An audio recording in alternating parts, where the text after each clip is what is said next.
been a laugh track. Hang on, what have we got in here? Wait, what about today? There we go.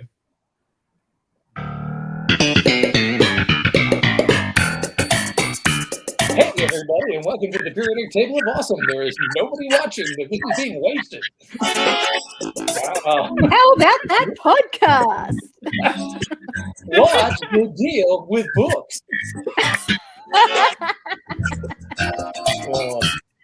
That's terrifying, Dion. Well, yeah. It's just what I had preloaded on this stuff. I don't have too much other stuff. I mean, I've got, I can fade that one out. I don't really need that. But I mean, if you really want to go fun, we could just go,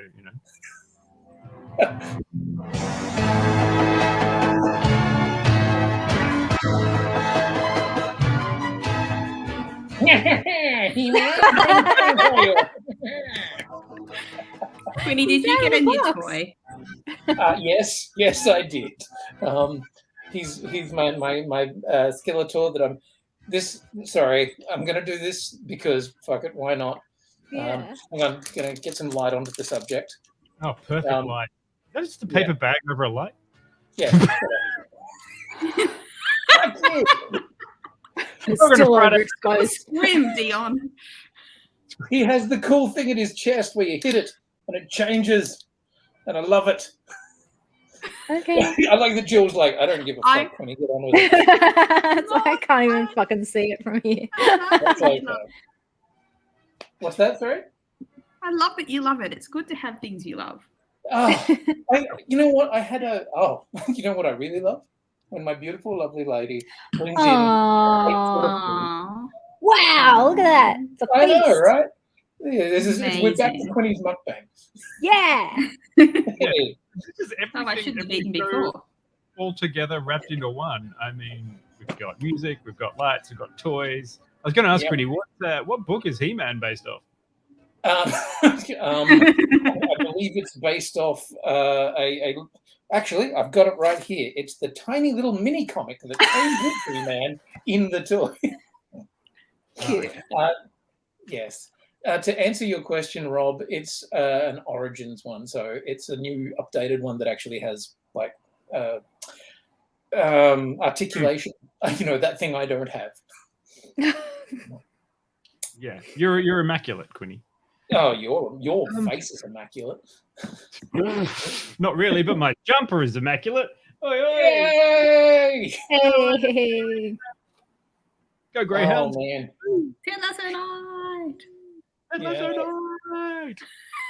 I'm very scared because after last week's episode, I was a bit of an emotional wreck. Oh. Yeah. I mean, what the like last Friday's podcast? You're an emotional wreck. I'm glad that I gave you so much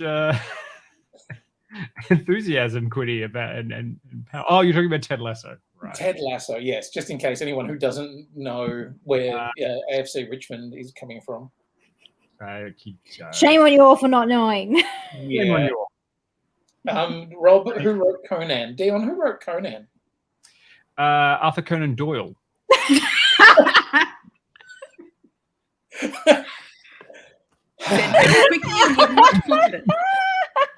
Did you say that name just because it had Conan in it?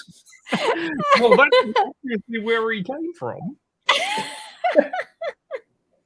I believe it was Robert E. Howard, but Oh wow! Okay. Yeah. Good. Quinny's got the Google foo. No, that's just pulling it straight out of my. Oh head. Wow! Okay, nerd. Yeah. You met me, right? I'm sorry, it's Friday. Yeah.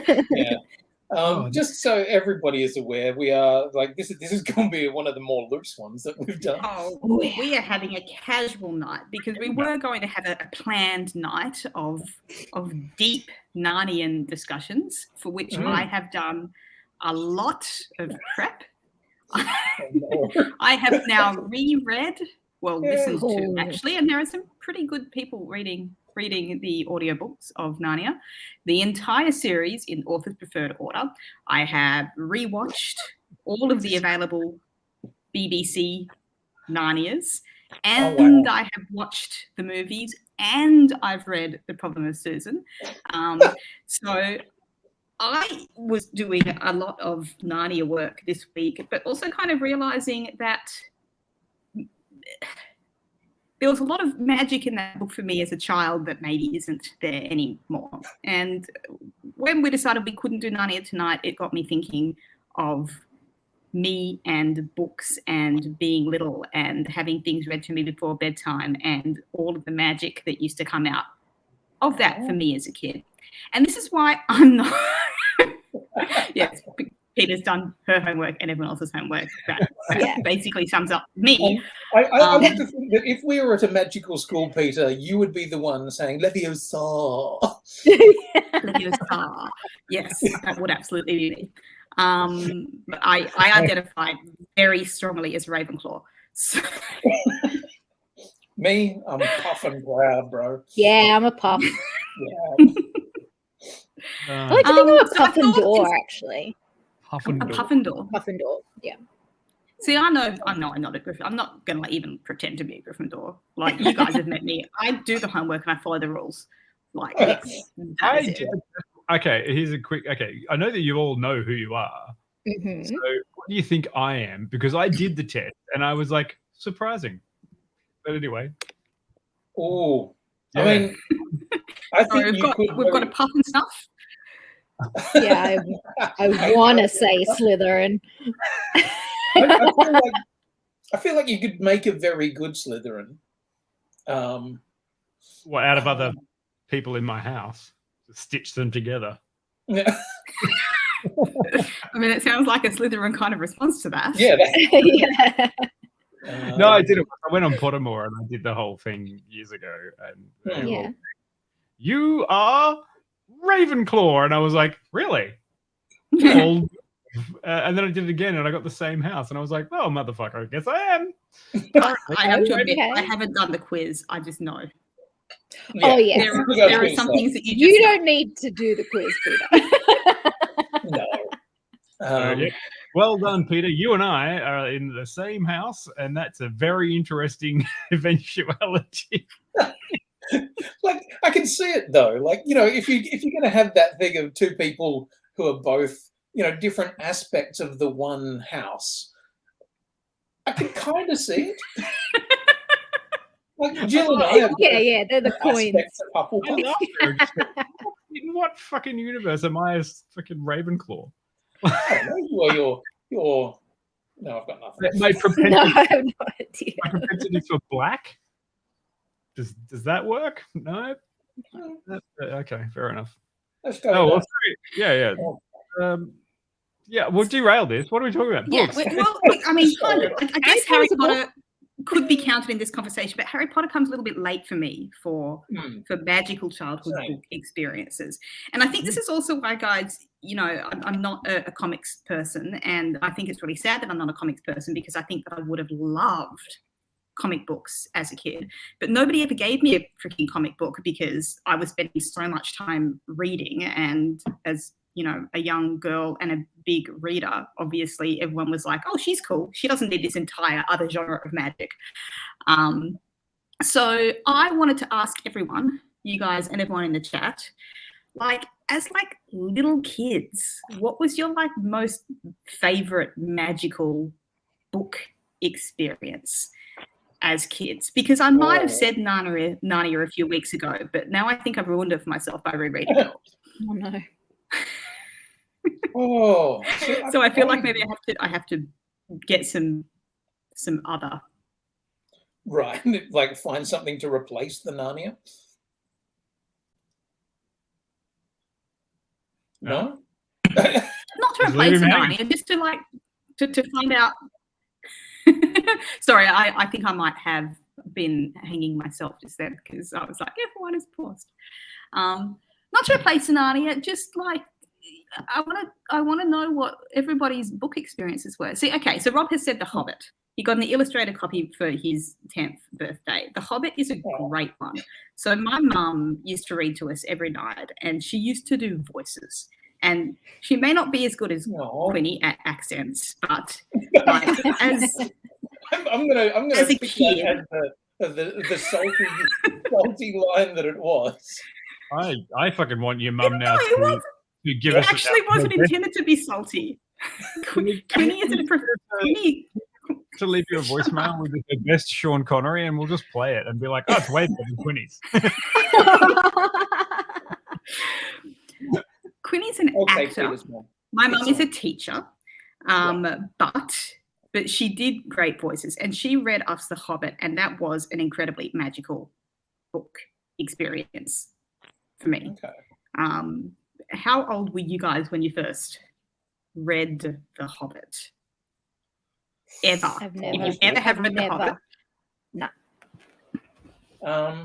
Yeah, for me it was primary school. As a kid, like as a primary school kid, I was a voracious fucking reader, like to the point where it was like we actually need to try and find more fucking books for this kid because he's reading above his level, that kind of shit.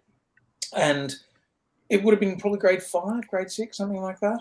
And it just got plonked in front of me, and I read it, and I thought it was amazing. And then still never got around to reading Lord of the Rings for another 20-something years. Oh, it's a very different read, though, isn't it? Mm-hmm. Very, very much so. I still haven't read all the way through Lord of the Rings, to be perfectly honest. Fair enough. So Rob wasn't aware of any of the book series, no Harry Potter, no Percy Jackson. Well-known fantasy series for young readers back in the 80s. So fantasy was kind of my jam. I was a little bit too young in the 80s, though, to be reading fantasy series on my own. The big ones I remember was Mum read us Narnia and Mum read us The Hobbit. And when I was a little bit older, I read a series by Diana Wynne Jones that I think was released in the 80s that is basically Harry Potter before Harry Potter. Like there is like a school for witches and everything. Sorry, Diana Wynne Jones, was she the one that wrote Howl's Moving Castle? Or am I thinking of another triple barrel English name? She did. No. Diana Wynne Jones did write that, but I'm thinking of. I'm just trying to remember the name of the series. Sorry. I'm just saying good evening to Casper. Oh, hi, Casper. Sorry, I'm just when people come in, I'm like, yeah. So you're trying to no, I'm just trying to remember the series. So the name of the Diana Wynne Jones series with the witch school. Week. And basically the plot of that, as I remember it, is there's like 2 different worlds, a world for normal people and a world for witches. And like a person living in the normal world finds out that she's a witch and goes to this witch school, and this like grand witch called Crestomancy, like who's this like old wizard, presides over the witch school. So, you know, Harry Potter before Harry Potter. I was going to say, it sounds like somebody may have ripped somebody off there. just putting it out there. I used to love, get completely lost in anything like that. Chastangela likes classic fairy tales. Are you talking like the dark ones? I'm going to assume like she's talking like the classic Slavic ones. It's hard to talk with the chat because the chat is a bit delayed. Yes. I'm going to give what I assume to be the answer. I loved there's a TV series that is the Storyteller. Jim Henson's The Storyteller, which is all of like it takes the original old school versions of those tales and turn them into a series. So like instead of it being Beauty and the Beast, it's about Hans my Hedgehog, you know, who is a weird hedgehog boy who has a curse on him. It's essentially the same story as Beauty and the Beast, but it's the old Germanic one. So I'm guessing they're the kind of very nice. Okay. So, fairy tales. Or the version of the Little Mermaid where she the version of the Little Mermaid where she dies at the end, basically. Like get caught in a dragon. Like dark shit. I didn't get introduced to real fairy tales until I was much older. all of my fairy tales as a kid were the extremely watered down versions. The Disney stuff, basically. Right. Yeah. I think Disney did a real number on us for a long time, like in terms of turning the like fairy tales and those stories into something, palatable, packageable, all that kind of stuff. When you go back to the original versions of those stories, and they're much more interesting. Yes. Like I have since read a lot of them. My sister actually got me a book of them one year, and I kind of read through all of them and went, oh, these stories are much better than the stories we've been told. Why did they ruin them? Well, because they just needed something easily to digest, and they didn't want to have anything too complicated, and then they made a money machine around. Look, I mean, I can't go. Yeah. Idea of them. But wasn't that done in some other sort of idea where it was like every story is true and has a truth that started with, and if you go back long enough, it's just really dark and terrible. Yeah. But presented in a kid-friendly way. It's like the Teletubbies is obviously a terrible, terrifying story of 5 friends controlled by the sun god. Have you seen In the Night Garden? Because that shit's terrible. Oh my god, that is. It's got nothing on Teletubbies. Like shit. Good night, Tombly Boos. Fucking what? Yeah, I know. I was like, oof. They're coming for you, Teletubbies. That's the scariest. Sorry, kids we're shit. we are getting slightly off topic, but that's It's an extremely casual chat tonight. I read The Hobbit at 11. There you go. There you go. I read The Hobbit I did in 1937 when it came out. I was far off. I'm not that old. I am old. Yes, he says, sipping a scotch and talking about a football team jersey. So was The Hobbit, Dion, your introduction to that world? Yes. The Hobbit was my introduction to the fantasy world because a friend of mine at the time had said you need to read that, and I'm pretty sure because his parents were both academics, they just fed him books that he needed to read, and Lord of the Rings and The Hobbit was part of it. And so The Hobbit is kind of the entry level, and then you move on to the advanced thing of the Lord of the Rings. But I'm trying to picture in my brain where my love of books in general started to develop. And I have to say, there are 2 formative things. One was a book report I did in grade 4 about the novelization of the film E.T. And the other one was one that I bought through the, remember how you used to get at school? Did you guys ever used to get Scholastic Book Club? Yeah, the book club catalogs where you would rush home and be like, can I buy these? And your parents are like, oh, you have one. You can't have the 17 books that you want because you'll never fucking read them.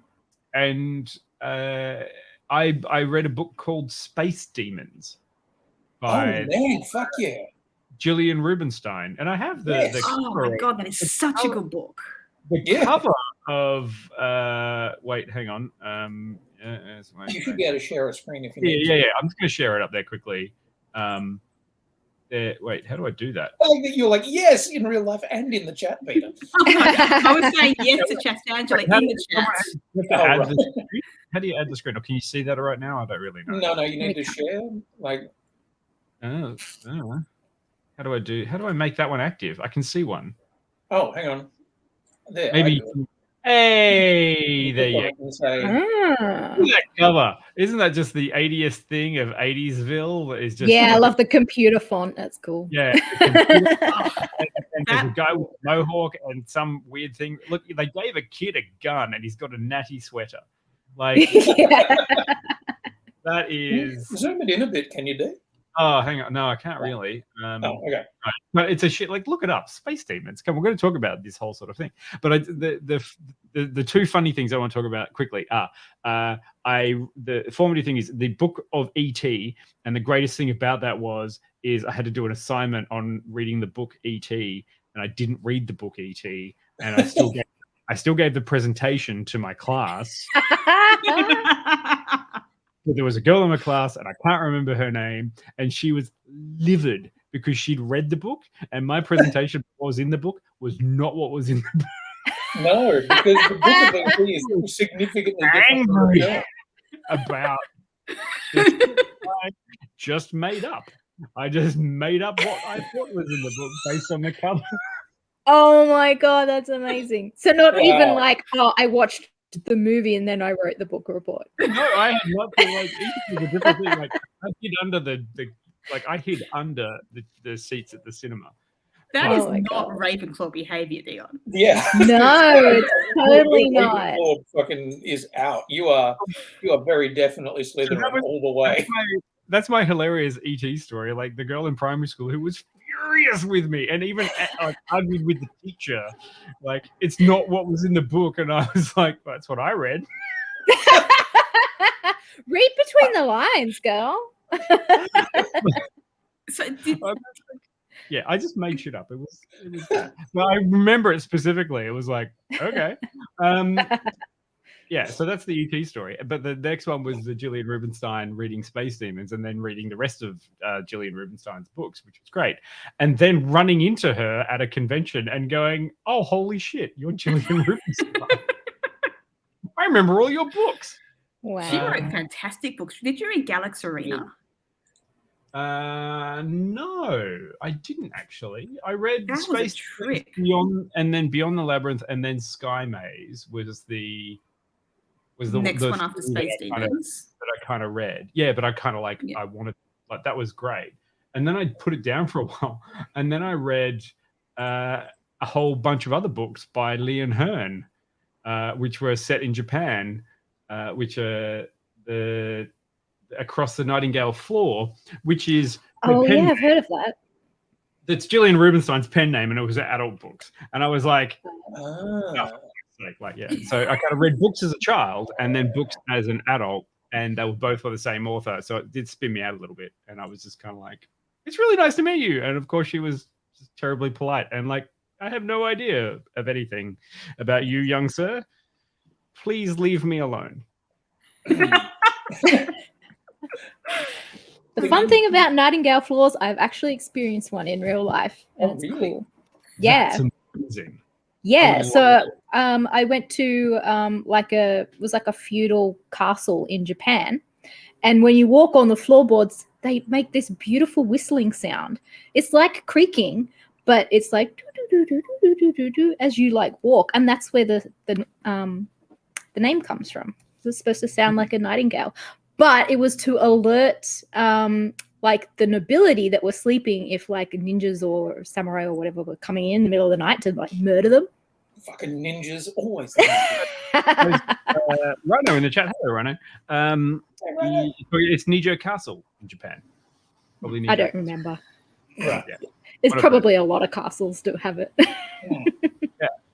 Yeah. But there's my two stories. Like, yes, the okay, so Gillian Rubinstein, she was big there for a while in the 80s and did that thing where I believe one of the things got sort of converted across to being a TV show. Did she do Finders Keepers? What? No. Was she Finders Keepers? That was an excellent book series, but I don't know that it was Gillian Rubinstein. Oh, that was Emily Rodda. Sorry, my bad. Emily Rodda, yes. Emily Rodda is also amazing. So Emily Rodda wrote the Rowan of Bryn series, right? I couldn't tell you because the one that I remember the most is Finders Keepers. But she had, like, I do love that what I'm hearing is that there's actually a bunch of good authors who, were aimed at kids. And many of them were Australian. Like, obviously, our librarians at our primary schools and stuff like that were kind of feeding us good Australian stuff. Well, my mum was a teacher, and she loved Australian. Gillian Rubinstein's still on the New South Wales academic register as like her works for kids in primary school. Yeah, cool. It's still there, is it? And I love that too. Peter, you might be able to speak more to that with your mum being an actual teacher. My mum was an actual librarian at my primary school. Dad's also a librarian. Right. Yeah. So my mum always wanted to be a librarian, but missed the librarian cutoff date and so had to become a primary school teacher because it was Wait, the only. there's a cutoff date? Yeah, there was. What is it? Is it like 16? I don't know. But basically, she wanted to do the thing, missed the cutoff for the librarian course. So she was like, oh, I'll be a primary school teacher. Fuck. And hated it pretty much her entire life. She just always wanted to be a librarian. So anytime she could, she would then do the library stuff at school. I gotta say though, every librarian I've ever met is a bit of a dark horse. That's something I was gonna say. Like, hands down, they all look straight, normal people. But if you talk to them for a little while, it's kind of like, I don't know. You look like you'd be fun to do peyote with. It's because they read, man. That's the thing. They live in magical fucking worlds made out of their brain. So my mum was a primary school teacher, and my dad started off as a primary school teacher and became a teacher librarian. So we were not lacking in the guidance in terms of reading as kids, and I think it was lucky that we all enjoyed it. Wheel of Time isn't. I've had never even heard of Wheel of Time, let alone read it before this new series comes out on Netflix. But I'm interested to check it out maybe before I even watch the series. I much prefer to read the book before I watch the thing if I can. Aren't they putting the Wheel of Time as kind of the Game of Thronesy fantasy thing? Like, there've been a few tries, there've been a few false starts. Like, what was the other one that came? The Golden Compass stuff. That was successful enough. I know. I kind of enjoyed the first season of the adaptation, but I haven't gone back for the second season because of just time. But I looked at it and I was like, oh, good, another extraordinarily long book series being turned into a TV adaptation that I'm going to have to watch hours of, and it's going to have 93 characters that I have to understand immediately, and can't wait. Yeah, but then again, I mean, we're also in the world where, you know, Arthur C. Clarke's science fiction magnum opus has also been turned into a TV series, Foundation. That's Asimov, sorry. Yeah. And I think that comes out tonight or today. Did anyone read any Asimov as a teenager? Like, were you get into that? Like, someone told me I had to, and I tried reading some of it, and I was like, this is bland as shit. Where's my space demons? Where's my computer game characters that come into real life and I defeat them with a gun? That was such a good series. I mean, it really was. It's simple. Did you guys read any Victor Kelleher as kids? Speaking of Australian YA fantasy, nice. Yeah. The Red King is fantastic. Del is terrifying. Oh, Del. Taronga is frightening. Amazing fucking movie. Yes, all of these books. I always get so surprised at how few of these fantastic Australian YA fantasy books have ever been attempted. Obviously, they've done a couple of attempts at Tomorrow When the War Began, which was absolutely one of my very favourite series as a teenager. And I have a slight issue with Tomorrow When the War Began because that guy just watched Red Dawn and then went, I can do this in Australia. Yeah, I mean, fair. That is absolutely feels like what has happened. Yes, but he did turn it into a 7-book series. Yeah, but Paul Jennings is great, Predicanga. He just stole in Red Dawn. The original. Yeah, there's no way around it. Like, it was essentially the same story, but pretty much. But as a kid, I didn't know Red Dawn existed, so I was like, "This is so cool." Yeah, more stuff. Never let you watch terribly overwrought American action films about communist Cuba invading America and shooting people. Really, no. Yeah, who would have thought? Your parents are just too protective. So I do want to show you. This was my first sort of experience of not first experience of books, but these were the books that got me through many a late night where I'd be like, you know, afraid of the dark and or insomnia and stuff like that. So let's see, where are they? One tab. Here we go. So these were the books that I loved the most. They were heavily fucking abridged, Okay. illustrated versions of classic books. So they're proto comics. They were proto comics, but they were of really good books. So they're chunky. They're pretty solid, pieces of text. But every third page or thereabouts was illustrated. So, I mean, yes, essentially they were comics, but they were really good comics of really good books, and I love these. So I feel like I have read Moby Dick. I have read Call of the Wild. I've read Connecticut Yankee and King Arthur's Court. You got the gist of them. You got the gist of them. If you went to a trivia night, you could probably answer the question. Yeah. If you said to me, what's the line, "Call me Ishmael" from? I'd know. Absolutely. Yeah. But yeah. I love them. I love them so much. And I had 10 or 12 of them or something like that on my bookshelf. So every now and then I'd just, if I couldn't sleep or whatever, I'd get up, grab one of those and read it until I fell asleep. And I loved them because that bit in The Neverending Story, the movie, where he meets the grumpy old bookseller guy, and he's like, "Oh, you do. We only sell these things called books, small rectangular objects, and they don't make any beep beep beep beeps." Yeah.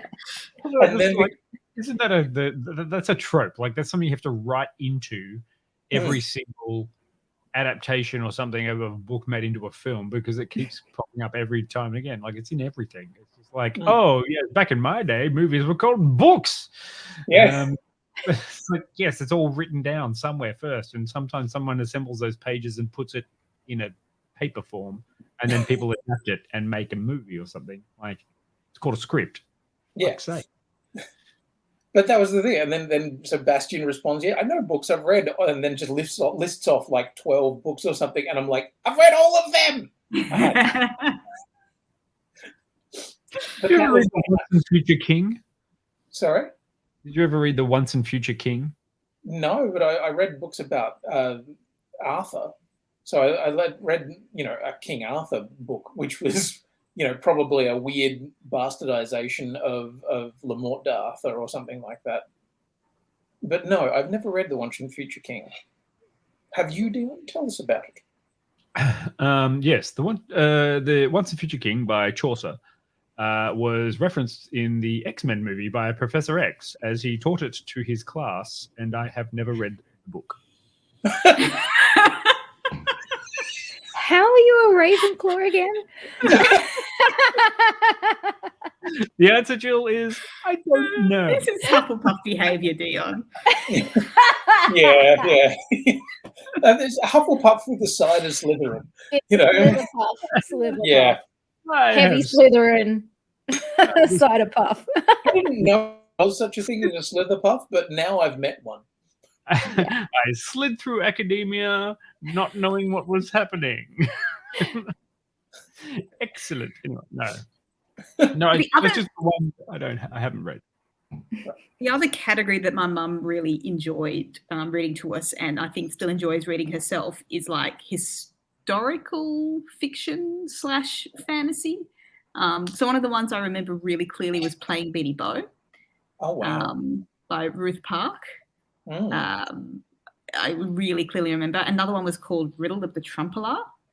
Oh, God. You're the only other person I've ever fucking met who has read Challenge of the Trumpeter. I was so excited. Well, it's Riddle of the Trumpeter, the first book. I think Challenge of the Trumpeter might be another book. But I was so excited when I moved to Lara, and I was right around the corner from Trumper Park. And Trumper Park is where the trumpetry is in Riddle of the Trumpeter. And there's all these descriptions in the book about these terrace houses. And growing up on the Gold Coast, I thought it was just the question remains is, what the fuck did that have to do with the ex-president? Oh, there it is. I found the cover of the book that I remember super fucking well. Hang on. Oh, yeah. find it because it's so burned in my memory. I must have read that book so many fucking times. The Trumpeter. Yeah. It's very hard to find somebody who's actually knows what you're talking about. Yeah, I know, right? Like this one, yeah. I remember the Riddle of the Trumpeter, and I feel like it might have been a series. Well, there were two. There was Challenge of and Riddle of. Right, there you go. So anyone in the chat understand what we're talking about when we say the trumpetry? No. No, it's just you and me, Quinny. Here. I'm with you, Gerald. I am just like not on anyone's wavelength right now. I know I was a voracious reader when I was a child, but I have no idea why I can't remember anything I've read. And I'm thinking it's probably because I tried to block out so much childhood, which is kind of sad. But you know what? I do really remember, I mean, Narnia, duh. That's how we got here. Yeah. Was because I was obsessed with Narnia. But I do remember as a smaller child reading a lot of Roald Dahl. Oh, yes. Loved Roald Dahl. Yeah. It was easy to read stuff. That was good it for was, but it was also well. Sorry, Pete? That was good for mum's voices as well. For some reason, the BFG is South African in my head all the time now. Okay. Fuck, choose your own adventure books. I remember reading a lot of those. Thanks, Peta Kanga. That was a memory jog. But did you have a method for choose your own adventure? Because I obviously needed to. Okay, Ravenclaw. Here we go, Ravenclaw. I needed to find every single possible ending. Otherwise, I hadn't finished reading the book. Oh, okay. Right. I had a method for doing choose your own adventure, but it was essentially the precursor to having a save function. So you what do you dog ear at the thing, spot? then you'd stick a finger in, and then you'd go to the next page, and if you died in the next page, you'd go back to where you Yeah. Which, when I say it out loud like that, sounds a lot dirtier than I intended. Oh dear. The one thing I do remember, every Scholastics magazine that came out always bought Goosebumps. I don't even know how many Goosebumps books I had. I'm sure I've still got them. You know, I'm sure Mum hangs on to them. But yeah, Goosebumps was my jam. Is that your intro to the horror genre? Probably, yeah.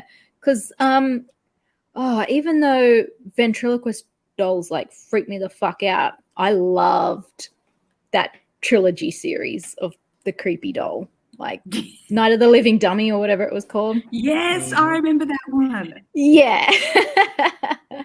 I used to be in charge of telling scary stories at sleepovers, and I think I used that for the inspiration for most of them. I think you brought up something there that I think is one of those quintessentially Australian primary school things, which is the scholastic catalogues. Yes. Like that. Many a BuzzFeed article that was like, you were a kid in the 90s when. Well, you're also a kid in the 80s, if you remember them. But like that was one of those, the happiest time is where the. Sorry. But yeah, like when the Scholastic catalogue would get sent home with your parent to go through with your parents, and you'd be looking through it and going, "Oh, that looks cool. Oh, can I get that? Yeah." And I remember things like the Challenge of the Trumpeter showed up there, and I'm pretty sure that's where I first saw Space Demons. I'm pretty sure I have all of those books, because like if there's one thing I know about my dad is a book hoarder, so I haven't got the same book hoarding mentality as him, but I still have a hoarding mentality. Different object. So I'm pretty sure I could go back, like, you know, if I had access to where he has all of the books that he has, I could find every single book I've ever bought from the 80s, because he probably has it. There's probably like a section where he's like, yeah, these are all the ones you bought when you, like, you know, when you're in primary school. These are all the ones. So I feel bad. I want to go and do a revisit, but I remember most of that kind of stuff. You know, you get all those books you wanted to buy, and I always wanted to buy all of them. Yeah. I never was able to. Just the classics. Jill, you mentioned Roald Dahl. What were your favorite Roald Dahls? Which was the one that had the character with dyslexia? The Witches. The Witches? No, I'm just guessing. Oh. Yeah. That's I was going to say, no, I don't think that's right, Dion. I feel like we need slightly more information. Confidence. Like, I did love Matilda. Matilda was fantastic. And that was like before the movie came out. I really liked Matilda. I don't remember reading BFG. Pretty sure I read The Witches. But now I'm like reading the Witches. I'm just trying to think of the one with I the was character that had Marvelous Medicine, James and the Giant Peach. Is it James and the Giant Peach? I don't think so. It was a priest or a vicar or something, and he had dyslexia. What the fuck was that book? I just remember him like talking about God, but he was like dog this and dog that, and oh, When it came to the Vicar of Nibbleswick. the Vicar of Nibbleswick. oh, that could have been it. Yes.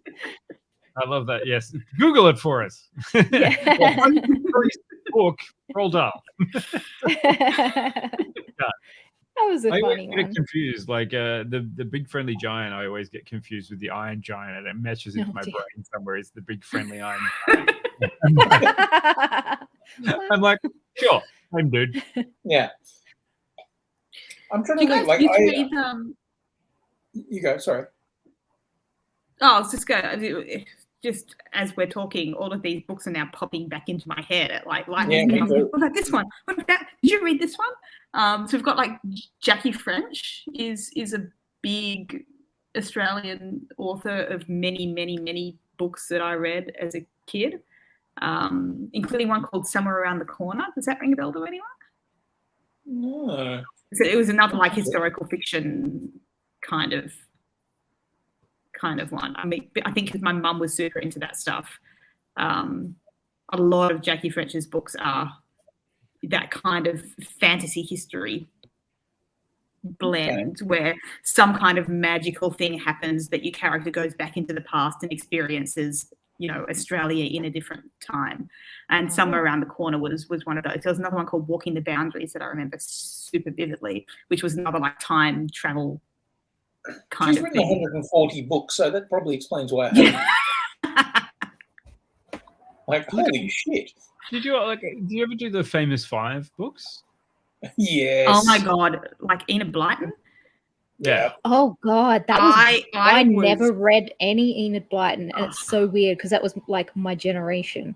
I read so much really? Enid Blyton that it like affects the way I speak to this day. Like, it gave me a very British speech pattern. Like, that reading a explains lot so of much Enid about Blyton you, as a Peta. kid. Everything is beastly, Such a beastly thing to do. You also have I was lashings of ginger obsessed. beer? Lashings of ginger beer. I was Yes. utterly obsessed with everything Enid Blyton. I had The Folk of the Faraway Tree, The Magical Wishing Chair. There was an entire series set in a girls' boarding school for slightly older readers that I read. Like, sorry, when you said that, I immediately went to like for slightly older readers. I'm like, no, slightly not written by older. Enid Blyton. Not I mean, adult. like older than Mr. Oh, what was that one with the whole series with that man who was just useless? Pick one. Just pick one. Any man, literally any man. Kevin can fuck himself. I know. But yeah, I mean, I saw it like earlier. Reddit. I talked about the Babysitters Club and what was the other one? Sweet Valley High. Yes. Look, I never read the books, but I watched the TV show. Yeah, books I wasn't allowed to read because that was weirdly gendered when I went to a school. They were girls' books. We weren't They meant to were? read girls' books. Okay.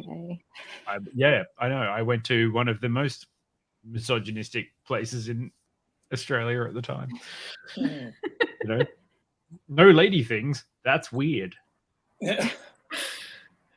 I used to read Babysitter's Club, Little Sister. 9 gay people from my year. Who would have Black thunk it? Beauty, I remember that. Saddle Club for sure. Oh, Sorry, I can't ever think I of might Black have Beauty read without Black thinking Beauty. of the episode of The Goodies. Black Beauty. Yeah, I can't. You can't say the joke now because it's something that is so it's racist. Don't say racist it. as fuck. Yeah. So you cannot say it. But it was that thing of just going, "Oh, The Goodies," when they did that, and it was very funny. But no. I do remember reading that book. Yes. There we go. It's coming back to me. Just mention any book ever written, and I'll try and remember if I read it. We also used to do poetry at bedtime poetry. sometimes, but like long storytelling poems, like The Highwayman, or the Jeep Polo Club, that kind of thing. I don't know if I froze. Don't know it. No, it's you, Pete. You're Your just internet shaking connection hands. is shit tonight, dude. It really is, yeah. Like you've transferred. Like Quinny's Oh, just no. sending his shit vibes over to you, Pete. Yeah, right. Hang on. I'll try to. If I disappear, I'm sorry. I'll come back in. Okay. It's okay. While Peter is away, I actually want to show another thing that I found at one point, and they were my. Oh no, Peter hasn't gone away. She's just trying to fix the connection. Oh man, like I'm going through the chat, and there are so many cool things. Yeah, I'm actually making a list of things I need to read based on the chat.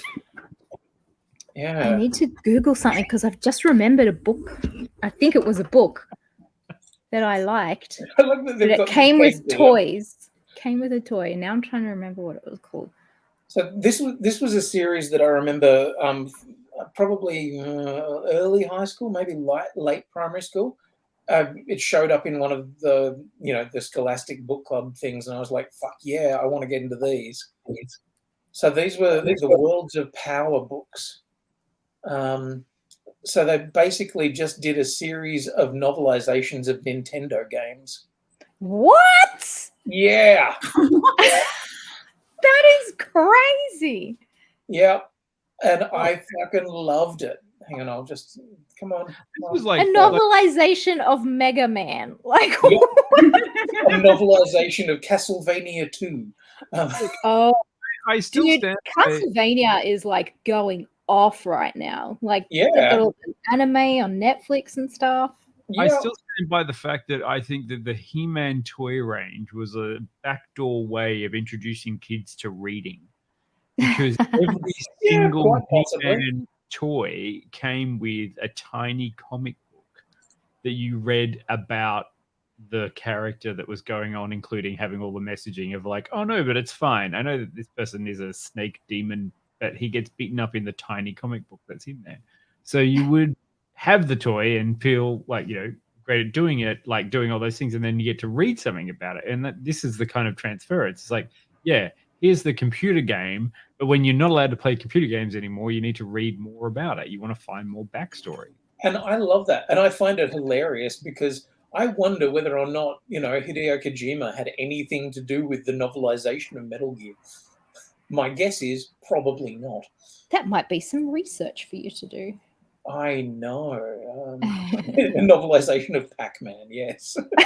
So fucking weird, right? It's 73 pages of waka waka waka waka waka. And at the end it goes whoa, whoa, whoa, whoa. You know what? They were actually quite good books, and I thoroughly enjoyed them. Like the Ninja Gaiden one was badass. Like they got somebody in who could actually write quite good action. So I remember reading it and going, shit, this is amazing. And then I played the game and I'm like, fuck yes. Cool. It's kind of fun. Like it's fun what you can do. The stories are always there. And sometimes you get really great stories that come, and novelizations allow for a bit more of an expansion. Now it seems a bit kind of constrained. Whenever I see the novelization of a film where I see like other ways around, I'm like, it's probably going to be shit. And 95% of the time, I'm not surprised. It is shit. But sometimes you get some really interesting kind of expansions on those sort of themes. Such as? I mean, I'm struggling to pull one out that I'm like, well, this is something that I could point to immediately. I've got some things, but they're like deep Star Wars nerd, and I'm not going to do that because Jill will just be like, Bonk. Did you actually read any of the Star Wars books as a kid? I read Splinter of the Mind's Eye. Oh dear. Anyone who is a Star Wars fan knows about Splinter of the Mind's Eye. Splinter of the Mind's Eye was written in between Empire Strikes Back and Return of the Jedi. And what's the one huge thing that happens in Return of the Jedi? That is the Jedi reveal? comes back. Yes, the Jedi. The Jedi comes back. No, but he returns. He returns. In Return of the Jedi, they established canonically that Leia is Luke's sister. And in Splinter of the Mind's Eye, that hadn't been revealed yet. So there is a very definite incest. Oh. Yeah. All right, there you go. So as a child, you're reading these sorts of things. Thankfully, I read Splinter of the Mind's Eye like after seeing Return of the Jedi. So it was like, that's a bit weird. Why is Luke pretty much banging his sister in this novelization that carries through? That's weird. Just a little? Yeah. Anyway.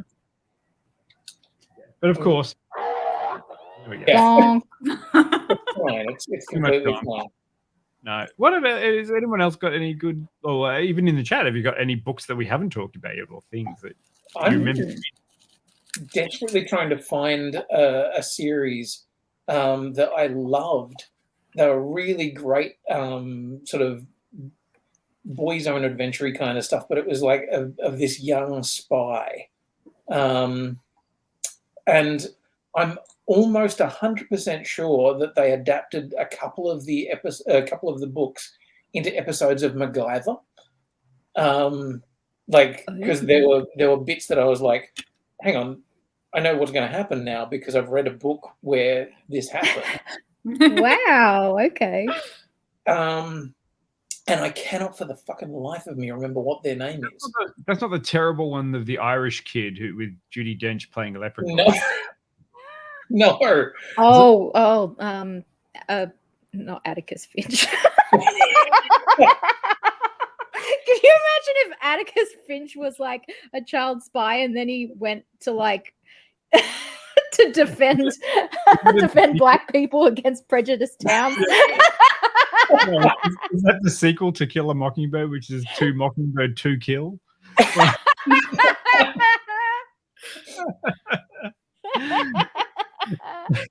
2 Mockingbird Tokyo Drift. 2 mockingbirds, 1 stone. I love it. No, what was that stupid? Artemis Fowl. Oh my God! Atticus Finch. Artemis Fowl. Yeah, it's very. Oh no. There's some kind of link there. That's just a chicken version. All of the characters. It's like Chicken Run, but Atticus Fowl. Welcome to the Periodic Table of Awesome Book Conspiracy Club.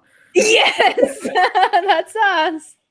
Why not? This is a relatively harmless conspiracy until it gets to the point where we're actually electing people to the Senate in America who believe in these book conspiracies to get so we can lobby them to create laws that benefit us. Bookanon. It's the long Bookanon. Concerning, and I feel like we're on for this. I love it. Yeah. Atticus Finch 2040.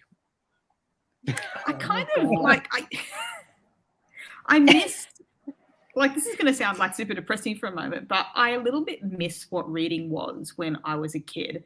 And I just had this super excellent imagination and would just devour all of these things. I think it's also why I kind of still like reading YA fiction, partly because it's an easy read, and reading is for fun times and not for working your brain times at the moment. Yeah.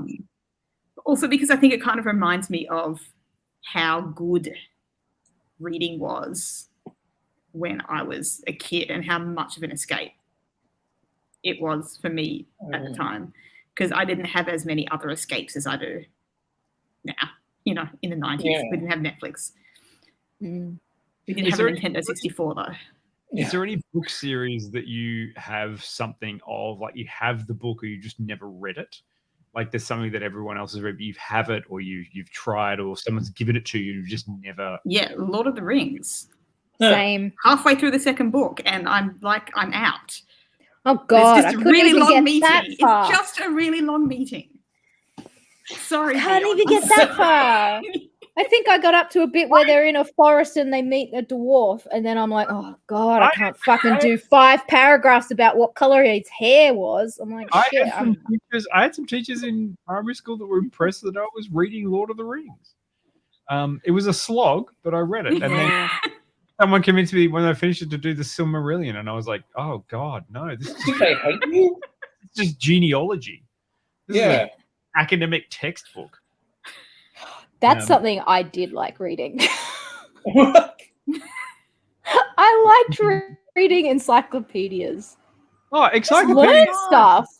That was great. Pre-internet encyclopedia reading was amazing. Exactly. You get told to go and look something up for a book report, and then you're flicking through and you're like, oh, what's that about? And then you read about like elephants, and then you keep going, and then you read about something else that starts with E. It was just, it was great. Did you read illustrated encyclopedias? It allowed me to casually drop in how big a blue whale's penis was in a school report, and it was and then it's called a dork. So our school library had an entire set of encyclopedias of myths and legends, and I would spend hours. Yep. I bought myself a textbook on Greek mythology just to read it. Have you read Herodotus? Sorry, I haven't read like the Greek poems, but I just love the mythology textbook. Yeah. What was it? The World of the Unknown Ghosts. See, I remember this one, finding this in the library at school and reading it over and over and over. And there were like 4 or 5 of these books that were like, you know, they were almost like encyclopedias, but not, because they were full of bullshit. And but I fucking love them. And you know, these kind of things where I'm learning things, but not really. It's so good. I mean, I've got a book that I have. It's signed by the author, and I've never read it, and I'm probably never going to. Which one? Which is Game of Thrones. Oh, okay. The first one. I tried to start reading that, and I'd already watched the series, and I just couldn't get into the book. Is that when old George was at Supernova? Yep. Yes. You got it signed? Yeah. I bought one, and I got it signed, and I never met him. Oh, okay. No, I was too busy, and I was like, here, and handed that off to someone else. They're like, can you just get him to sign that? Thanks very much. So I've got a signed copy of it. Am I ever going to read it? No. Yep. It's going to sit there, and eventually, when I'm dead, someone's going to come across my estate stuff and be like, this bunch of books can go to the fire, and hopefully some just Fahrenheit them. Or street urchin grabs it and goes, "Oh, take that to sleep on," or something, and then in 100 years, someone will be like, "Oh shit, it's the last remaining copy of a signed George R.R. Martin book." Yeah. That's my dream. That's a fantasy. It does involve societal collapse, so probably not a good dream. But I know a few people in the chat have brought up the fighting fantasy books. I enjoyed those. They were heaps of fun. Like those. Sorry. What's fighting fantasy? I don't remember those. You kidding me? No. I've never heard of it. God. Quinny, you got to remember, I split my time between 2 of Australia's main states growing up, so I got the best of both worlds in all of the things from Tasmania and all of the things from Queensland. You know, 2 states renowned for their literacy. Wow. All the academics want to live in Tasmania or Queensland. Okay, so the fighting fantasy books were all written by either Ian Livingstone or Steve Jackson, and they were like what you did if you didn't have anyone to play D&D with. So they were a bit like whatchamacallit, Choose Your Own Adventure, but throughout the book / game, Look at all this monsters would fabulous appear. art. This stuff's amazing. Yeah. Like Like- I just sit there and go, like, whoever just again took shitloads of drugs and just painted Yeah. shit. Yeah. Great time. Okay, very, very long log, but basically heaps and heaps of them. Yeah, so Choose Your Own Adventure, but like every now and then you'd come across a thing and you would have to roll dice. And you would have like stats for your character, and you would be up against a zombie and it'd attack you, and you'd roll dice and you could die. And you'd have to think your way around it. I mean, it was still fucking Choose Your Own Adventure, so you could just keep a finger in the page and go back to it if you didn't. And I guarantee you that most people, when they got to the zombie attacking, you just went, okay, I defeated it, whatever. But the thing is, if things did defeat you, you could go to different story paths, as opposed to just like you win. You could go and find a new story. And I was like, that was some good shit. But obviously, people in the chat may have played them, but none of you guys here. And I suddenly feel like I'm a massive nerd. No idea. Something that Chastangela said just reminded me of something that's actually completely unrelated to what Chastangela said. And that is my obsession with the Ober Newton series by Isabel Carmody. Yeah. And we make that sound because it's so well known. But I followed that series for the decades that she took to write it. That was like big magic for me as a teenager. The first few books of that series. Yeah. I was very immersed in that world and everything to do with that world. So I don't know if that's similar to your fighting fantasy stuff, Quinny. No, like because these were one-off stories, so it was like, okay, you'd sort of play them for a while, and then it wasn't like it was a world that you got really immersed in. It was like a Choose Your Own Adventure. Each one had a different theme and a different style and stuff. Whereas, yeah, like I think when you find a thing that you really immerse yourself in, you get a much more, I don't know, sort of a real love for it. And for me, that was Neverending Story, even though there was only one book. And it ended. Yeah, I was very, very shorty about that. Yeah, no, like the book I read after watching the film, and I'm pretty sure I read it, I don't know, 20, maybe 30 times. Wow.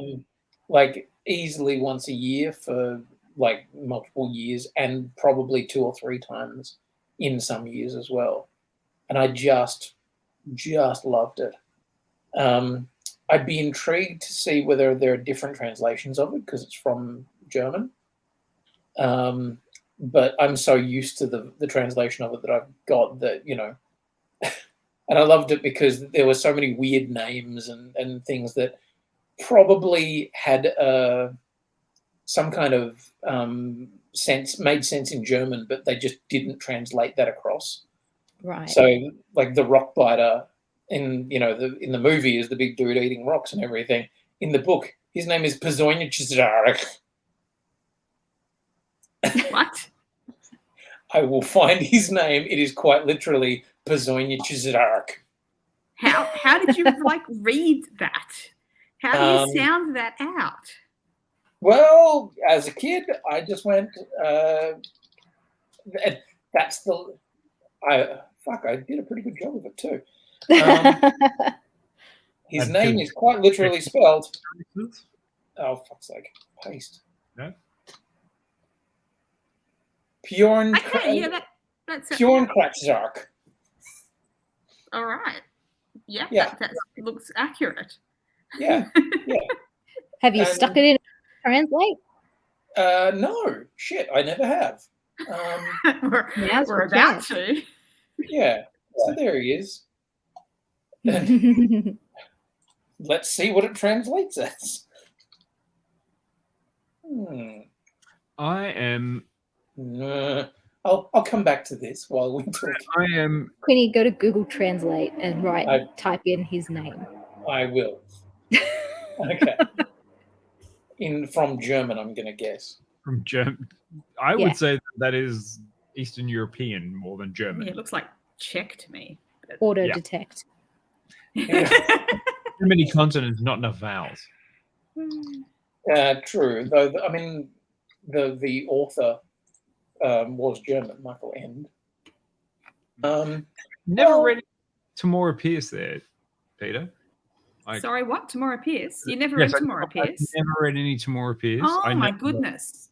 I may have someone who is absolutely down the Tamora Pierce hole. Yeah. But you need to get in that hole. It's a fantastic hole. Yeah. Look, if you're going to love holes, it's one to get into. I know. Just Angela's recommending the Anne McCaffrey stuff, which I have never heard of, but it sounds right up my alley. So I'm putting it on my list of things to read. Absolutely. I think I've read some Anne McCaffrey. Quietly in the background, I've been absolutely trying to find a science fiction book that was one of my definitive entries into science fiction. But I'm having trouble finding the actual name of the book, but I know the art. So hang on, let me share my screen for a second, because I think this is kind of half the thing. Like, one of it is you make your own mind of what the books are. Like, the written word does a lot of the work for you, but sometimes the art goes along with the words. So I just want to share this one. Which is art by Chris Foss. Now, Wow. I can't find Asimov. No, it's not Asimov. This is the thing. This was a separate, like, I know, but every time I think of Asimov, I think of this guy's art. Group of short stories. This was a different group of short stories around this sort of stuff, and I can't for the life of me. It was also one of those definitive books that I had as a kid, which was like, look at this shit. This shit is just amazing. Yeah, it's pretty cool. And what's that one? That kind of that was one of the images in the books that was it just explained there, and they're writing stories around this, and this just gave you. So you're opening the book, you thumb through it, you see all these things, but you don't understand what they mean. And then you read through all the short stories. I wish I could find it. It's doing my head in. The book is probably somewhere in my dad's collection. And I'll find it one day and be like, "Fuck yeah!" and then sit down. And but like, are there any books that you remember from childhood? You just remember the images? Yeah. The cover. Well, when you said Challenge of the Trumplar and everything, my brain just went boom. I know that cover. I know that image in my head. I do just want to tell you what Bjorn Krakshark translates as. Yes. It translates as pure noise. Pure noise. What does pure mean? Yeah, what's pure? Okay, let's find out. Maybe it's the noise you make when you bite a rock. Translated from Hindi? Yeah, I don't know. Yeah. I'm trying to go from German to English, but apparently Pjorn doesn't translate as anything. It's just Pjorn. Pure. It's probably, I don't know. And I'm not going to remove the one. Yeah, no. Funnily enough, same thing. Pjorn. Yeah. So who knows? Look, for me, the covers of books were usually the thing that grabs you first. It's what you see in the catalog, or it's what you saw on the cover on the shelf. And if it had a cool cover, yeah, I was there. And sometimes you're horribly, horribly disappointed. See, I would go more by authors that I already kind of knew and were exceptional. So I knew, like, I would pick up any Victor Kelleher book and be like, you know what, I know what I'm in for. It's going to be fantasy, or it's going to be like horror, or some combination of those two things. I can't, like, there's no one kind of cover that really sticks out for me. I'd go by the blurb rather than the cover personally. Yeah, I don't know. Question. Most of the time, you would go. Oh, now Quinny froze. Perfect try. Oh no. Anyway, now I just feel like starting a TPToA book club because I'm just remembering so many books that I loved as a kid. Look, there's a great thing there. Like, I mean, I highly recommend reading a book, and it's I recommend reading a book. Duh. If you want to run a periodic table book club, pick a book and read a chapter, and then talk about it. Yeah. Like, I know some people have had great success with like doing June, but it's always good to talk about each chapter, and it slows people down a little bit. I feel like if you were going to do June, you would have to talk about each chapter. I've heard that one's fairly dense. I feel like if you're going to do a Victor Kelleher book, which are like not thick, you could probably do the whole book. See, I had a thing with Victor Kelleher that like that was I don't know if it was Taronga or the Green Piper, maybe. Oh my God, the Green Piper. Yeah, creepy as fuck. Yeah, I remember Taronga. Taronga was a great one from back there. So once I'd read those, I have a really awkward thing where the librarian at my high school decided that she thought that my reading stuff was perhaps a little narrow. I was reading too much of the boys' stuff, the boys' adventure-y shit, the Worlds of Power Nintendo stuff. And so she tried to expand my horizons a little bit, and I guess kind of aim a little bit higher. And so she gave me a John Marsden book. Now, John Marsden, one, though. Yeah, so that's just it. Like, there are some quite good John Marsden books, and he really aimed at that whole kind of young adult thing. And she gave me The Journey. Oh. Have you read that one, Peter? I've read a lot of John Marsden was another one of my favorite authors as a kid. So I read whatever I could get my hands on. Some of them were extremely dark. Yeah. Extremely dark. I'm just trying to remember which one The Journey was. So The Journey is about a young man who basically it is prototypical coming of age story stuff. Is that the one where he didn't stop believing? Yeah. He was just a small town boy. No. I'm going to see which one got broken. Peter understood what was happening, and Jill was like, "Oh, fuck you."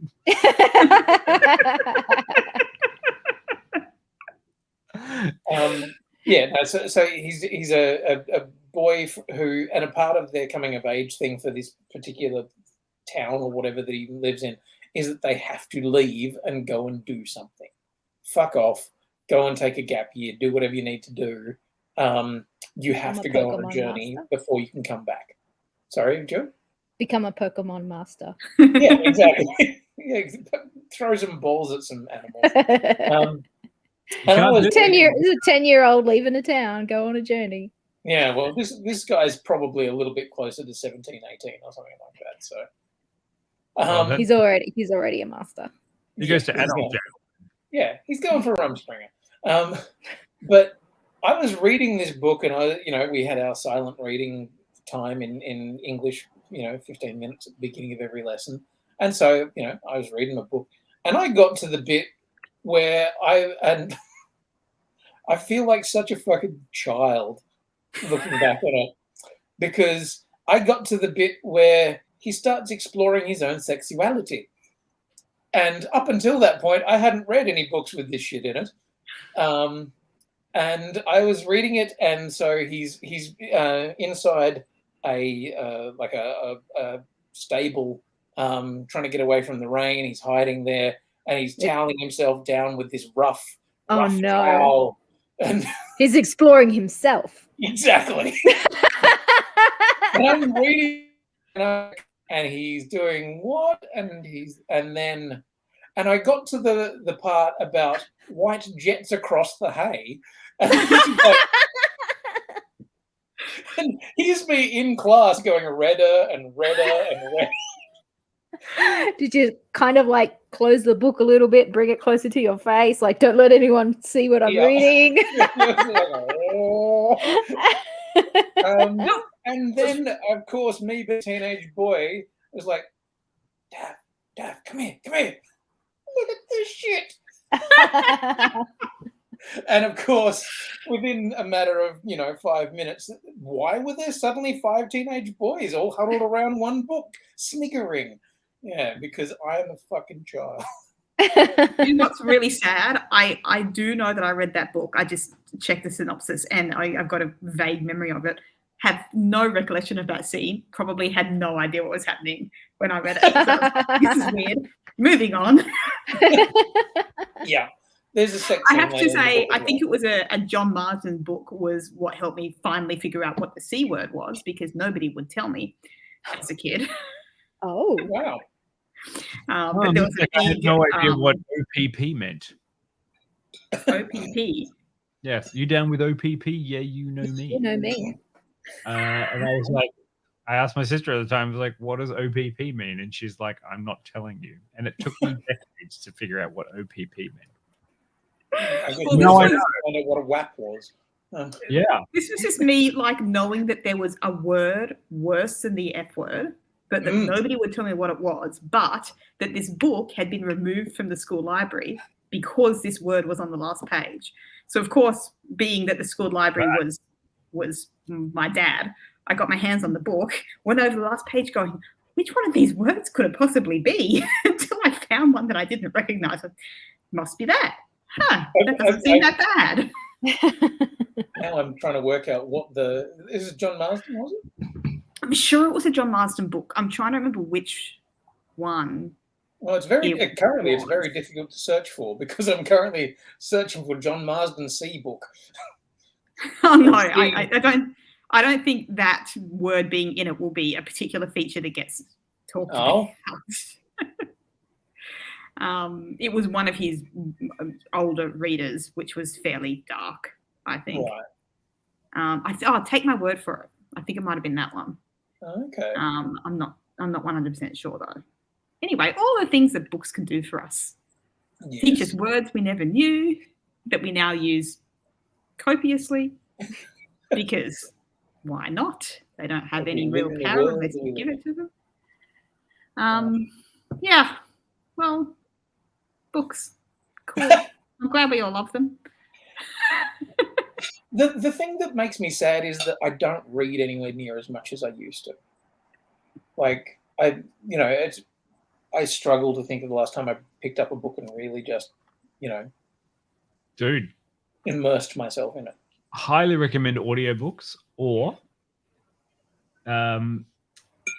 like even reading out loud is good. See, I love audiobooks, but for some reason I feel like I'm cheating with them.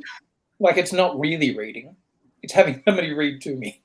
I don't feel like I'm cheating though, because it just means that I can fit my reading around things that I wouldn't usually be able to fit my reading around. I call it reading with my ears, and I'm not ashamed. Yeah, okay. It's a good way to think of it.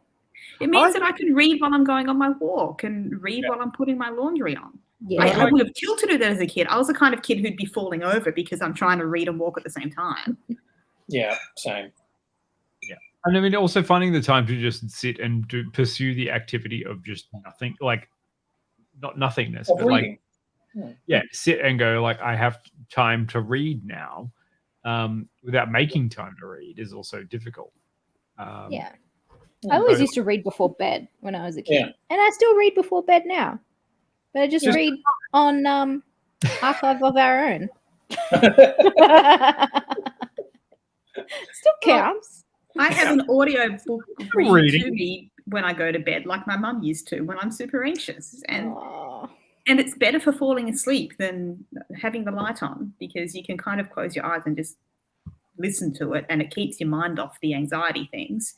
And it's nice. I like it. I stopped reading for a long time because I was just too tired. You know, I'd try to read a book before I went to bed and I would just fall asleep. So audiobooks has really brought me back to reading a lot. I never had like big books read to me, but I read the entire Harry Potter series to my sister. And that was an experience. Because, I mean, she was interested, but she wasn't interested in reading the books for herself. So it, God, when it like became super popular in Australia, I think like the first 3 books were already out. And so Mum got them. She's like, oh, maybe this will get Kim into reading.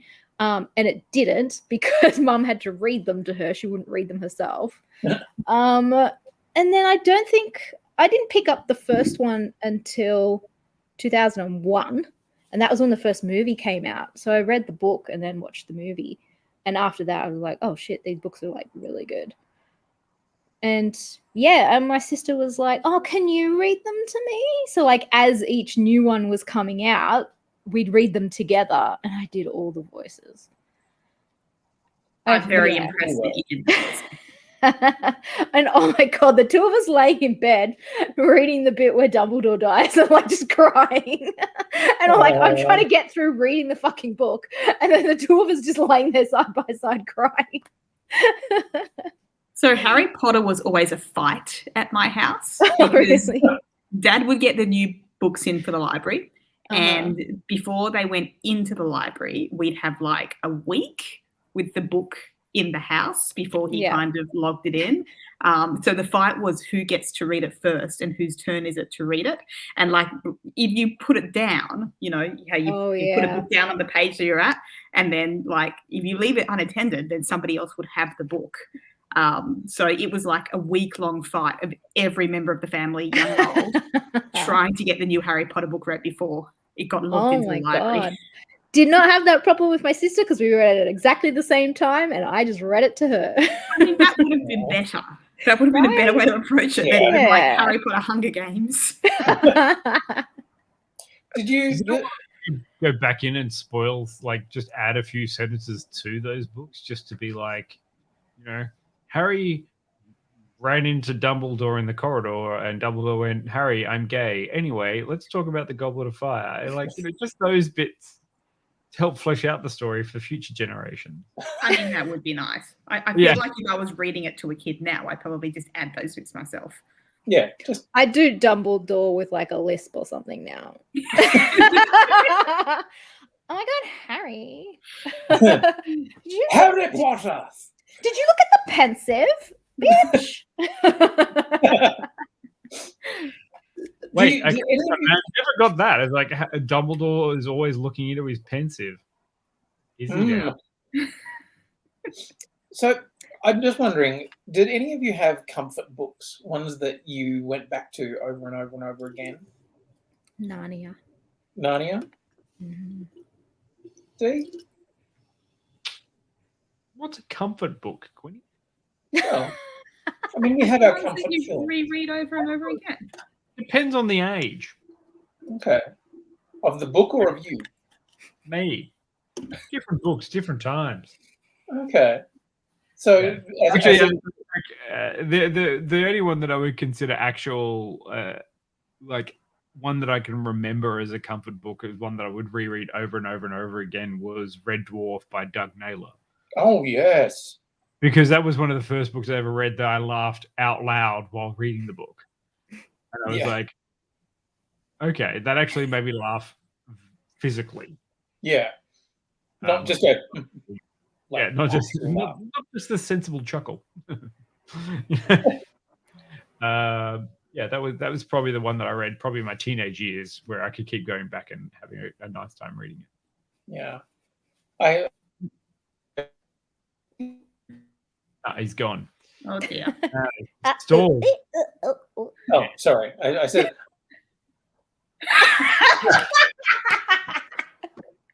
Perfect.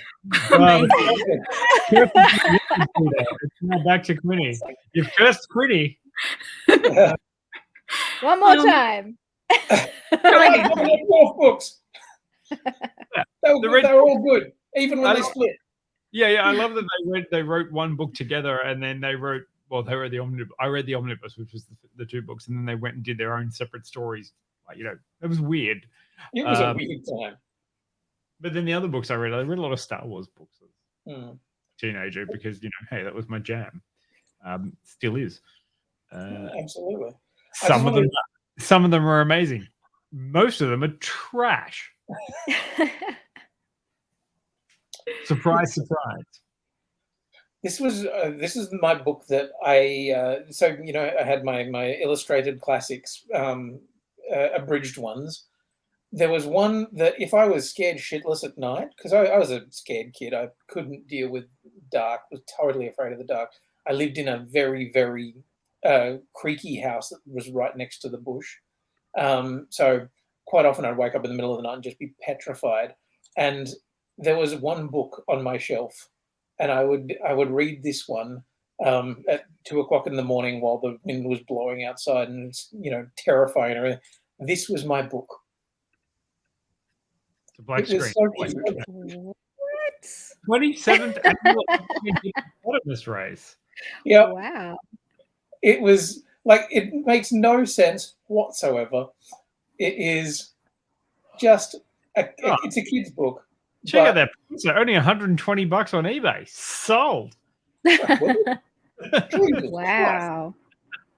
Wow. Yeah. Like it was that particular cover and everything. As all about a hippo who was a swimmer. And I loved it. And it was so sweet. Cute. So yeah, that was my comfort book. I knew how it ended. I didn't give a fuck. At 2:30 in the morning when you're scared shitless, you want the story of the happy little hippo who goes swimming. Okay, Yeah. I do have to mention then, when I was very little, I think one of the first books I probably ever read was one that my mum bought me, and it was called Gillian Jigs. Gillian Jigs. It looks like your room Looks like your room's been been lived in by pigs. Yes, and my room still looks like it's been lived in by pigs. So I definitely live up to the Gillian Jigs. I don't know, name. Joe. I look at the background of your house and I'm like, that's a pretty nice house. Like, Oh, this is the clean part. This is the clean part. Gillian Jigs Yeah. is a fantastic picture book full Yes. of wonderful illustrations and imagination and play. And I recently read it again. Like, I found it at my mum's place and read it to my niece. I was like, this is a freaking great book. It is. It's so good. I got So- called Gillian Jigs quite a lot by mum. We used to have, mum used to say to my little sister, Bethany, yes, it looks like your room has been lived in by bears. Oh, that's a good one. Yeah, there's Gillian Jigs. Very cool. I love that book. Yeah. I don't know. I used to, I think I've probably reread the Tamora Pierce series and the Ober Newton series more than anything else. Not Alana, though. I liked Dane, the Wild Magic ones of Tamora Pierce.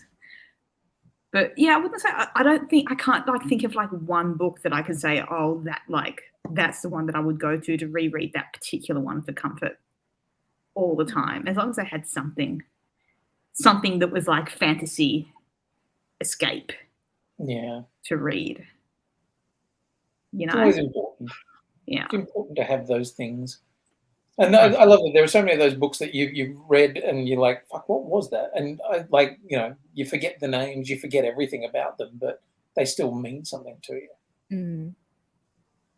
Yeah, like this is it. Like each and every one of these books, or characters, or phrases, or little ditties, we can take and just go, "Oh shit, I'm back there.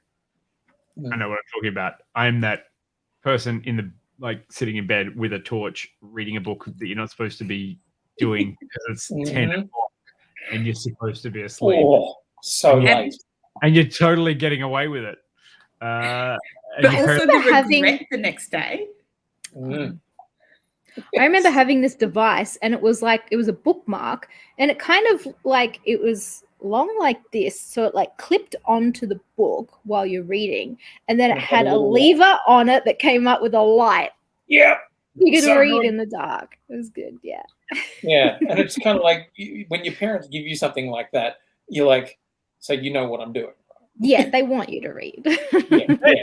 Honestly, your parents are fine. They just don't want to deal with you if you've been up till like 1 a.m. reading. You're like, I'm grumpy, I don't want to go in. It was like, that's why we want you to go to sleep. Not because we don't want you to read. We want you to read as much as you want. Just don't be a shit in the morning. I used to build a cubby in the back of the walk-in wardrobe and climb in there to read with a torch. Because there's just something about making a space to do your reading in as well. Yeah, absolutely. And then it's always just one more chapter. Just yeah, one more chapter. God, it's hard to put down a book when you're in it. It's been a long time since I've had a book that really made me go, fuck, I need to keep reading until it's finished. Which I when one happens, it's amazing. But yeah. I gotta say, I'm having a fantastic time at the moment going through books that I avoided as a child, which is the Pratchett series. And now I'm reading through them and I'm just having a great time. Like, ooh, I could read some Pratchett tonight. That's a good time. Okay. That's good. Yeah. I'm glad that you're getting into those. Yeah. Like, hey, I'm discovering it now, later in life. It's kind of, and they're funny. They are very funny and they're very witty. And one of my favorite things is I got to meet Terry Pratchett in Launceston, of all fucking places. Jesus. Yeah, Petrarch's bookshop. There's Terry Pratchett doing a signing, and I was like, "What? That's amazing!" Why? How does that man come here? That would have been wonderful. Yeah, and I bought a book so that he could sign it, and he signed it with an insult. He's just like, "Dear David, may you live in interesting times, Terry." And I was like, "Thanks." That's an insult. How is that an insult? It's an old curse. Yeah, but I mean, how is that an insult? It's not. It was perfect. It was exactly what he, somebody like him should do. Excellent. Oh dear. Well, I've enjoyed this trip down memory lane. Yes. It's been not lovely. none of your business, but it's We'll return to that. Adjacent. Yeah, none of your adjacent. Yes. Yeah. It's still booked. Yeah. Yes. Yeah, none of your business will be back. That's Yeah. okay. The best thing about this we put up for people is that we can change it whenever we want because we rule here. Yeah, it's our show. Yeah. What the fuck we want. Speaking of which, next week on Friday, we are going to be returning to the wonderful world of animates. Oh. And the decision has been made. We are going to be doing we're doing anthropomorphic adjectives. Anthropomorphic adjectives. Yeah. Ninja Turtles. So not Pizza cats. Mighty Ducks. Jesus. All right. Well, Yeah. fun doing that, you nerds. Well, I mean, the thing was, we kind of realized partway through that they were all basically the same thing anyway. So if you chose robots, anthropomorphic adjectives, and teams, you could just do Silverhawks. Easy. Got it. What are we doing on Tuesday though? Because that means I've got a fuck ton of watching to do. Yeah, you Kung too. Fu. We're doing Kung Fu. I'm excited. I haven't watched any. Do I have to? You don't have to if you don't want to. Dion and I both need to watch precisely the same amount of Kung Fu, which is all of it. It's a three. We're on the same boat then. But you don't have to watch all of it. It's a 3-episode minimum. Yes. Yeah. Look, Well, I have a strong feeling that it's probably not everyone's jam. So even if you just watch 3 episodes, I will tell you the rest of what happens. All Sure. right. Yeah, usually, it's like that thing when you go to a strip club. They're like 3 drink minimum. Like, just watch 3, and like, okay. And if you like it, keep going. And if you don't, well, you're weird. Yeah. I wasn't sure if I was liking it. And then it weirdly has a new plot point in episode 8. And I'm like, that's a long time to wait to reveal like another big character development for the main character. I'm like, it kind of feels like something that should have been done from the first episode. But Well, we'll discuss this. No, hang on. it's on binge. Yeah, it's on Binge, and Rob's saying it's on Netflix, which would make life a lot easier, but I don't think it is. It started on Netflix and then it's moved to Binge. And So it's no no longer on Netflix. I loathe to advocate for Binge, but it's on other networks in America. You can also access. I mean, there is also that vague possibility that you may be able to use a VPN and stream it from American Netflix. I don't know. Usually works on CW. I'm pretty sure it's not on Netflix anymore because, I know I looked for it there. And Rob and Casper are saying it's on Netflix, but I'm sure it's not. We've got Kung Fu animates kind of interestingly coming up in a couple of weeks. We've got Why the Last Man, which is also some sort of book related to that's a book relation. And I've watched the 3 episodes that have started, and I have opinions. Okay. I've watched the first episode and am very keen to watch 2 and 3. Yeah, very interesting. And then Star Wars Visions, which should be interesting. Speaking more anime stuff. Awesome. Also, your friendly reminder that the 3rd season of Sex Education just dropped tonight, and it's Ted Lasso night. Ted Lasso. I will also say we've seen we've seen the end of Brooklyn Nine-Nine now. I haven't got around to that yet. Oh, I've watched the first 5. I've only watched 5 episodes. I need to get back to it. And I'm still there is the new episodes of He-Man that started today as well. And I'm down with my eternal fucking frustration of living in a lockdown state where we haven't seen anything in a cinema forever. God, I can't wait to see Shang-Chi. Yeah, if you're wondering why we haven't actually been reviewing the movies that we usually review, that's why. We haven't been able to see them. We're not allowed to. Once lockdown is over, though, we're just gonna it's just gonna be movies every week. Yeah, we'll just be every Tuesday, movie. Live streaming off our phone, be like, "Hey, everyone, we just watched this that you all saw 6 weeks ago." Yeah. Also, I've got some Lego that I might do something with at some point. Yes. Oh, yes. Maybe it's a very small. It's a little kit. It's not anything like what Jill or Dion did. That's fine. Feeling like something this weekend, maybe Potentially. Potentially, I might have some time on Sunday. Yes, I will join and I will do some craft while you do Lego. Nice. Yeah. Sorry, Rob. No, we can't actually stream direct from the cinema. Sure, it's a good way to get kicked out of the cinema. Yeah. No. I'm streaming, but I'm not actually streaming the screen. I'm just streaming my. The best way to do it is to stream the stream and do live commentary at the same time, just to really make everyone comfortable in the theater. Yeah, absolutely. We'll set up a lighting rig. The whole thing will be fine. People will obviously enjoy that. Yeah. Oh, well, that's it. I don't know what to do here. Usually I'm pressing and making shit happen, but you guys have a great weekend, everybody. Good night. Thank you for joining us. Thanks for joining in with us, everyone. If you've got any books that we should read, please tell us. I've taken so many notes for the chat. Tell us of books. Books are great. We do love books. We do indeed. Okay, everybody, I'm going to hit the end broadcast button. So thank you and good night. Bye. See yous.